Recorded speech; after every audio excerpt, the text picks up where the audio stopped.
There was once a small and sleepy village surrounded by mountains on all sides. A tiger lived on the mountain behind the village.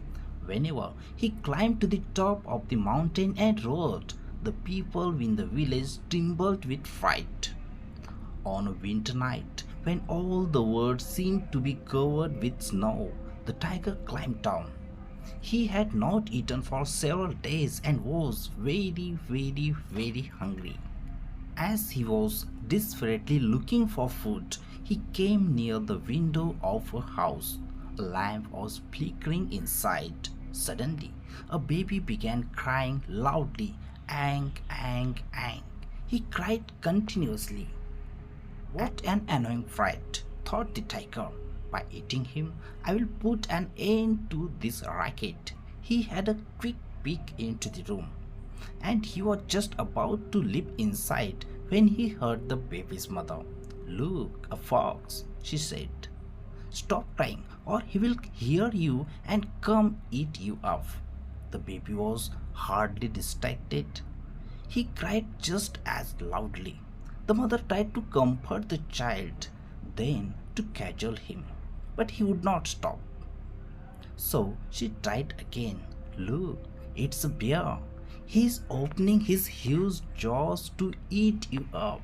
But the baby was not frightened at all. He kept right on crying without even a smallest interruption. Crunching down below the window of the house, the tiger thought, that strange baby. I wonder what he looks like. He does not fear a fox or even a bear. Feeling very hungry again, the tiger stood up. The baby was still crying. Oh, look, look, came the mother's voice. Here comes a tiger. He's there, just under the window. But the baby continued crying. The tiger was so shocked and frightened that he collapsed on the ground and almost fainted. How on the earth does she know that I am here?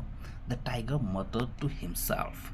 Taking a breath after a while, the tiger peeped into the room again. The baby was still crying. He did not show any sign of being afraid of a tiger either. The tiger had never seen a living being which did not fear him.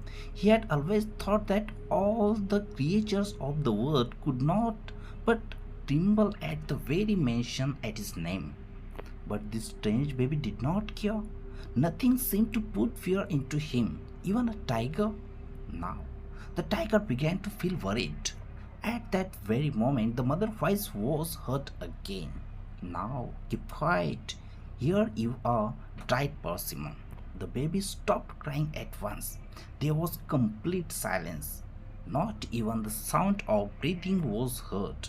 The tiger wondered, who the deuce is Persimmon? He must be more powerful and ferocious than me. The tiger was both worried and scared. And just then something heavy fell on his back with a thud.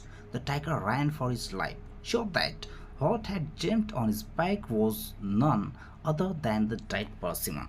Actually, what had jumped on his back was a thief who had entered the house to steal the cattle. He had jumped from the roof, mistaking the tiger for a cow in the dark.